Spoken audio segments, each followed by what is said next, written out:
Slide yang berikutnya, kita sama-sama untuk mengingatkan, mohon maaf bagi yang beragama Islam. Silakan, slide berikutnya boleh.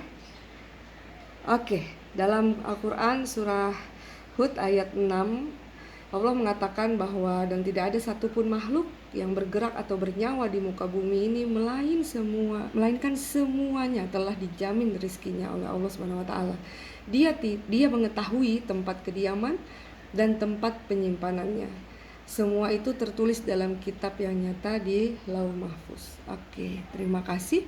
Itu menurut saya dan menurut pemaparan dari saya, semoga berkenan. Ditutup tadi oleh Al-Quran surah Hud ayat 6 yang mengingatkan lagi kepada kita bahwa kita boleh bekerja, tapi ingat semua itu karena apa dan niatnya untuk siapa, gitu ya. Semoga kita semua bisa tetap menjaga kestabilan dalam bekerja, baik WFH, WFO, dengan menciptakan anchor di dalam diri kita, kemudian kita work life balance dengan anak-anak, dengan keluarga, agar kita mencapai kehidupan yang lebih baik lagi, insya Allah. Terima kasih. Assalamualaikum warahmatullahi wabarakatuh. Saya kembalikan ke Ibu Yulia. Hai Rina.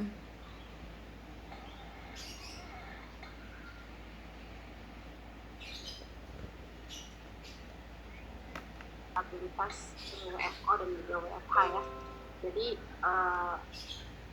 sedikit ya ada kesimpulan dari yang Bu Santi sampaikan tadi, bahwa saat ini kita tetap harus waspada dan berhati-hati karena COVID masih berada di sekitar kita ya, apalagi di Banjarmasin. Saya tadi baru baca berita ada 4 kelurahan yang sudah termasuk zona hitam.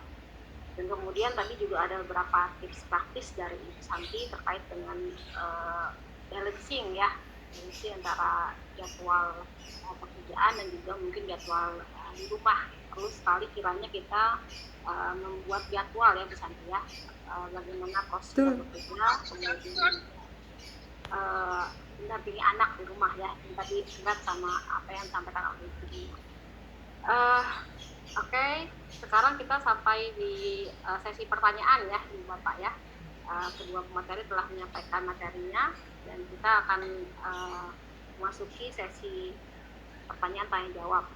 Ada pertanyaan yang masuk ini, kita sambil jalan aja ya nanti ya. Ada 2 pertanyaan. Bentar ya, ada 1, 2, 3, 4 pertanyaan ya. Yang pertama ini dari Alijah Fitria. Ini pertanyaannya sepertinya untuk Ibu Santi Kamalasari ya. Pertanyaannya, saat sudah jenuh WFH, namun aturan institusi masih harus WFH, padahal sudah membutuhkan suasana kantor. Bagaimana proses work balance-nya? Mungkin dijawab dulu Ibu Santi. Boleh, terima kasih. Ini udah merindukan suasana kantor nih. Biasanya pertanyaan seperti ini untuk mereka yang sangat mencintai pekerjaannya ya, luar biasa. Terima kasih pertanyaannya. Nah, jadi bagi yang sudah jenuh ini WFH, karena juga semua nggak bisa ya dilakukan di rumah, tetap ada yang bagian-bagian tertentu nih yang harus dilakukan di kantor, tapi kantor tidak bisa atau tempat kita bekerja masih belum mengizinkan untuk WFO. Nah, agar seimbang tentu kita perlu untuk mengelola rasa jenuhnya itu, karena kita tidak bisa memaksakan untuk ke kantornya gitu, terkait ini kan kebijakan. Nah, mungkin ada sedikit tips yang bisa diberikan, mengubah satu tempat untuk kita bekerja, layoutnya dirubah gitu, seperti mungkin kalau dibikin kayak suasana kantor juga nggak bisa juga ya, tapi maksudnya supaya untuk meminimalisir kejenuhan gitu. Terus kemudian bisa dilakukan model atau ritme pekerjaan yang berbeda gitu, tidak seperti yang sudah biasa dilakukan. Misalnya kalau kalau misalnya nih kangen banget sama teman-teman di kantor, jadi bosen meeting lewat media seperti ini, kita bisa rubah situasinya, tetap menggunakan media Zoom atau yang lainnya, tapi tidak hanya pas bahas pekerjaan, tapi misalnya pas lagi coffee time atau tea time gitu. Jadi ada apa ya, perubahan ritme, tidak hanya bekerja doang yang menggunakan ini, tapi juga ada sesi sharingnya gitu yang lebih santai, lebih enak, diganti-ganti situasinya seperti itu. Terus tadi juga sarannya untuk layout dan seterusnya. Kenapa? Karena menyeimbangkannya itu kan juga sebenarnya dari dalam diri kita. Sebenarnya yang diatasi itu jenuhnya gitu. Nah, untuk mengatasi jenuhnya itu kan bisa berbagai macam cara. Salah satunya itu tadi. Terus bisa juga dengan lebih menyadari gitu bahwa ini tidak dialami kita kita saja gitu kan, banyak banget yang ngalamin kayak gini gitu. Nah, jadi kalau menurut saya lebih pas supaya lebih seimbang, cari ritme yang berbeda, situasi yang berbeda, dan suasana yang berbeda. Semoga itu bisa membantu. Oke, terima kasih Ibu Santi. Eh, ini ada dua pertanyaan lagi untuk Ibu Santi ya. Saya teruskan aja untuk Ibu Santi dulu, baru kita ke Ibu Dina. Ini mungkin lanjutan dari kejenuhan tadi Ibu Santi, tapi ini lebih spesifik dari Ibu Nadia Della Antonang. Ini terkait dengan kejenuhan di saat melakukan pembelajaran daring. Nah, ini mungkin lanjutan dari tadi ya. Ini bagaimana mengatasi kejenuhan di saat melakukan pembelajaran daring, dan apakah karena selama beberapa bulan melakukan kuliah sistem online bisa membuat kita menjadi lupa. Lupa terhadap materi yang dimaksud nih kali ya. Menjadi lupa yang dimaksud dosennya lupa terhadap materi atau mahasiswanya lupa terhadap materi nih? Mungkin saja. Mungkin saja diantaranya ya. Nah, kalau yang saya tangkap dari pertanyaannya, terima kasih buat pertanyaannya. Yang saya tangkap itu adalah dia sebagai dosen kayaknya ya, untuk supaya nggak bosan perkuliahan secara daring, karena mau nggak mau kita harus daring kan gitu untuk perkuliahan. Nah, kalau kurang lebih juga dengan jawaban untuk Ibu Azizah yang tadi, biasanya kalau saya pribadi ya, untuk mensiasatinya itu saya kasih kuis di tengah-tengah. Jadi kuis itu bukan kayak kita tanya terus mereka jawab aja gitu terkait materi, tapi kuis itu bisa misalnya apa ya, kalau di kelas itu sih namanya ice breaking ya. Kalau di sini ice breakingnya tuh kayak gitu, kuis-kuis gitu. Jadi misal hari ini siapa yang pakai baju warna coklat, biasanya ada 3. Nah, jadi diselingi dengan permainan-permainan gitu sih. Sejauh ini membuat kelas itu menjadi tidak bosan. Kemudian itu yang pertama, jadi diselingi kayak ice breaking gitu, kalau saya nyebutnya kuis. Kemudian yang kedua, materi yang disampaikan itu jangan PPT kayak yang kita tadi barusan, tapi diselingi juga dengan video. Kan bisa dimainkan video atau kita linkkan ke YouTube misalnya. Nah, terus atau tadi misalnya kalau tidak suka melakukan ice breaking seperti yang saya contohkan, bisa yang seperti Ibu Dina Aprilia tadi lakukan. Jadi membuat lebih fresh gitu dengan mengekspresikan emosinya. Misalnya terkait perkuliahan tentang apa yang sedang dibahas. Kalau tentang psikologi sih gampang banget ya.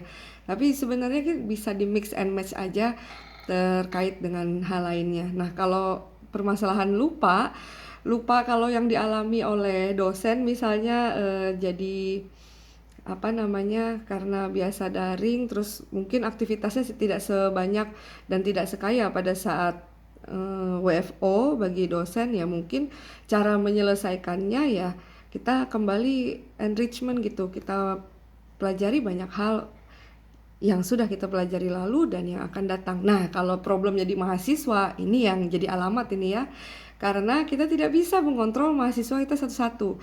Nah, cara yang paling mudah menurut saya untuk mensiasatinya adalah dengan saat melakukan perkuliahan daring, ada hal-hal yang menarik yang kemudian bisa mudah diingat oleh mahasiswa. Nah, jadi bikin sesuatu yang unik gitu.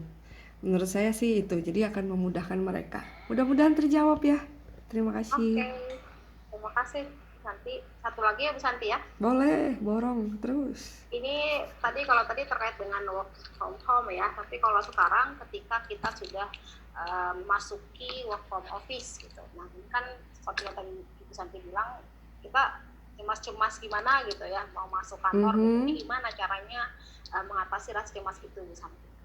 Iya. Ketika kita WFO.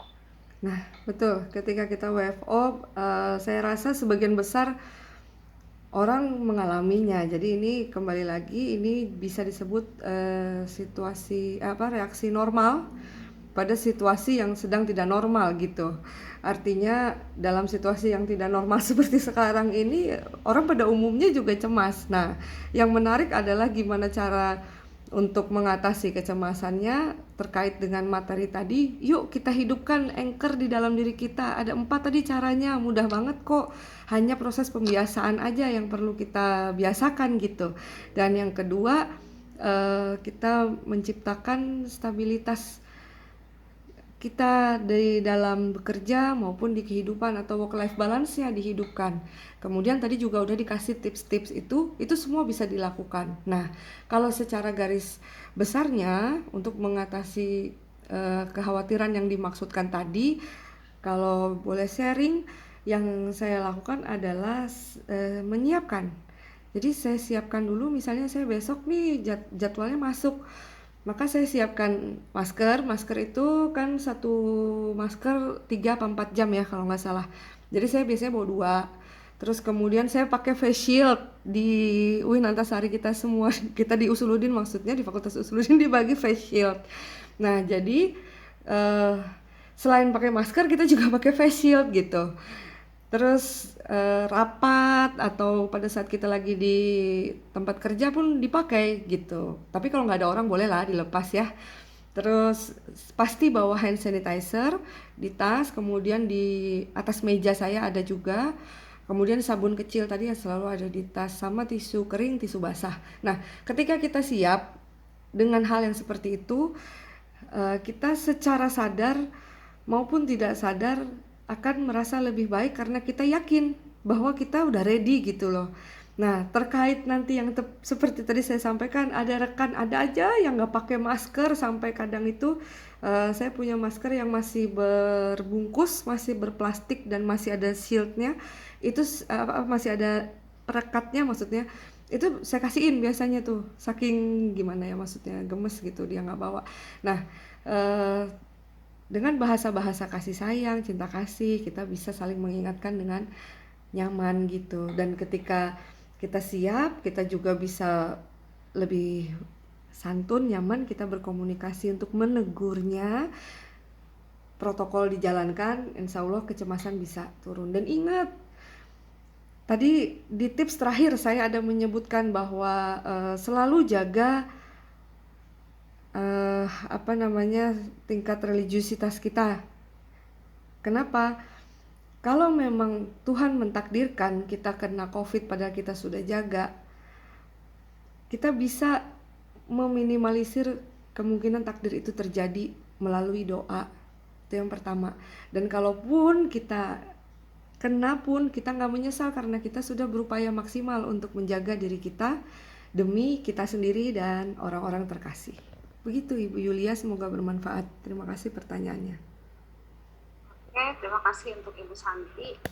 Semoga tadi pertanyaan dari Ibu Faizah Nur terjawab ya.